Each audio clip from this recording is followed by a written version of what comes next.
ọkụ dajụọ dajụọ dajụọ iwe gị dị ọkụ dajụọ ka mara gị bata iwe gị dị ọkụ dajụọ obi gị dajụọ obi gị dajụọ iwe gị dị ọkụ dajụọ ka mara gị wee senie iwe gị dị ọkụ dajụọ dajụọ nna ikwu dajụọ iwu na ụdị ọkụ dajụọ ka mara gị wee senite. Good morning, good afternoon, good evening, depending on your time zone, depending the time you come across my video. My name is Akwa Tiwaraki. Onye na know ya bụ Wada Akwa Tiwaraki. Ebisi anonu Bonaja na Enugu State. Still standing on existing protocol as I made this video. Na ye kanaga.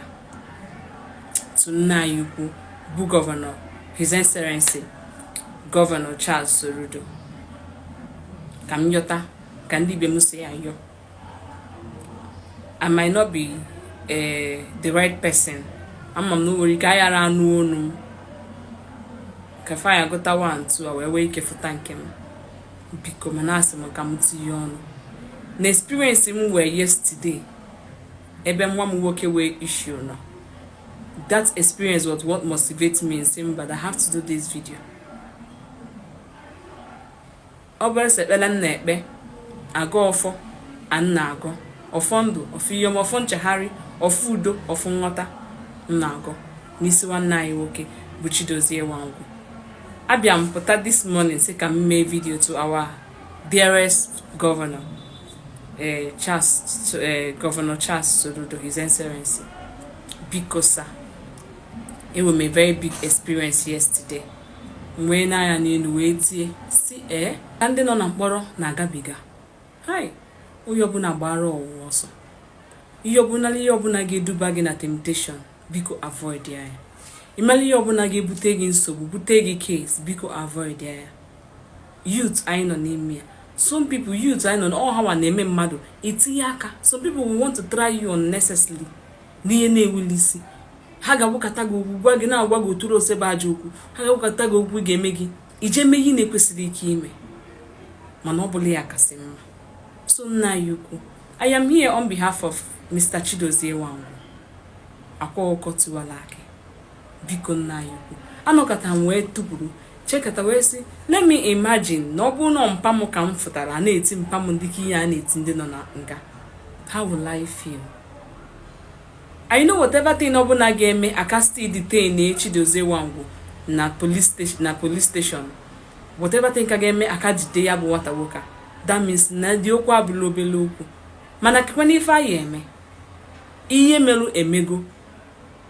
Asọ ọchịncha awụ arụ mara akụ. Onye agwarụ, onye ihe merụ amarugo. Onye agwarụ amarugo. Biko nna anyị ukwu Soludo. Anụ m ayọ gị. For the sake of ya bụ nwa ọfụrụ ekute. For the sake of the nwata nwaanyị uye ya. Bụ nwanne m nwaanyị no ọ na-agọ ọgụ n'Enugu steeti bai. Mụwa ndị unu na-anụkwa na Anambra steeti. Biko nna ya ukwu ana m ayọ gị.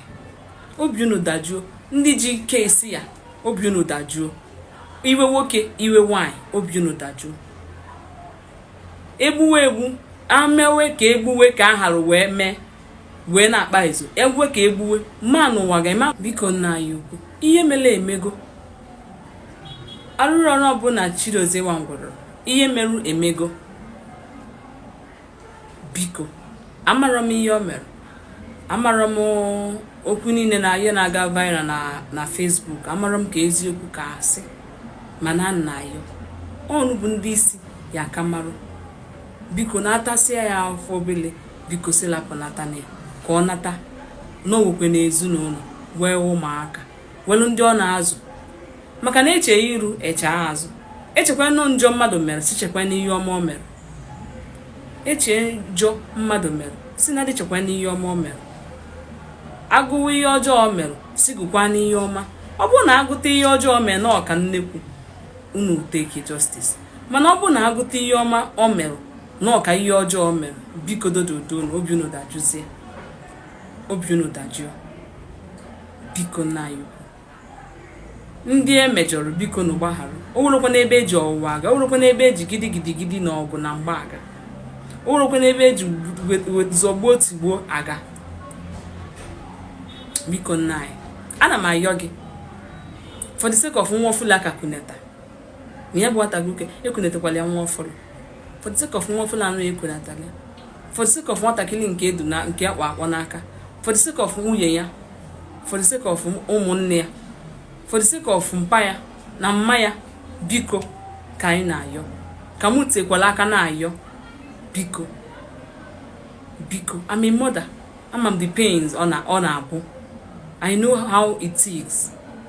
Biko ana m ayọ, obi gị dị ọkụ dajụọ, iwe gị dị ọkụ dajụọ, mezere Chidozie Nwangwu ebere, mezere ya ebere. A sị na mgbaghara adịghọ na mmehie ayalakwa na-adị, ma mgbaghara adịghọ mmehie ayala adị.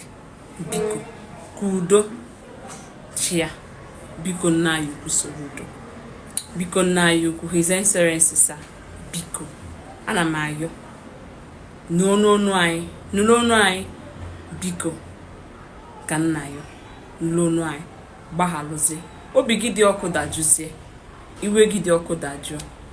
Biko egbuwe ka agharụ wee mee, ma na ya egbuchekwa egbugharịkwa, mana ka ya emekwe etie nwatakịrị ihe, ewela aka na ite nwatakịrị ihe, ewela aka ekpọdọtakwa ya ka ọ mara akọ. Onye ihe mere amarugo, onye ihe mere amarugo na ihe mere, onye ihe mere o jiri ile ya gụọ ezi ya ọnụ mara akọ. Biko ya ka m ji wepụtasị mba na mma ekwunata okwu, maka na hai ihe mfụ na that police nga nọ ọnụ maya ala akọwachi ya. Ndị gago sel wee ike ịghọta ihe m na-ekwu, ndị ekpochinigo n'oge ụlọ nga ga-aghọta ihe m na-ekwu, wegolo experience ga-aghọta ihe m na-ekwu. Biko anyị wabụkwanụ ndị youth, ihe ọbụla ga-edube gị n'ọwụwa, biko avoid ya, maka na mgbe ọ ya gbajuru dọrọ wolo ihe ya afọkwa, mgbe nsogbu a na-eyi abịa ị na regret. Ọ bụkwa na ịma had I know. Ndị Igbo si to err is human and to forgive is divine. Nna ya ukwu biko gbaghalụzie, obi gị dajụọ. Biko ka hapụ ya bụ nna m abụ Chidozie Nwangwu, ka ndị be ha kpezizie dị ikpe. I believe na obodo na-enwe community, ka kpezie ikpe gwu ya si ya na emezi n'ihe ya na obodo achọrọ ya. Biko nna ya ukwu, maka na emewe ka agbuwe si ka etigbuo ka esi wee na-eme ihe a ya egbu ya. Ka m ji wee pụtasị ka mbịabịa tinyekwu ọnụ soro ya. Biko arụ ka grace nke me wee ike iso tụgharịa obi gị, tụgharịa mmụọ gị, tụgharịa ndị niile ji dị case. Biko ka obi unu dajụọ. Ndị emejọrọ biko nu gbaghalụzie, maka na egbuwe ka ha wee mejọ, mana ndị eyi egbukakwa, mana anyị egbuchekwe egbugharịkwa again. Mana biko nna anyị ukwu His Excellency, biko obi gị dajụzie. Ana m ayọ gị maka ụmụaka ya na nwunye ya na ụmụ nwanne ya na nna ya, biko na ndị ọ na-enye nri, ndị ọ na-azụ. Biko gbagharụ. Thank you so much. God bless you.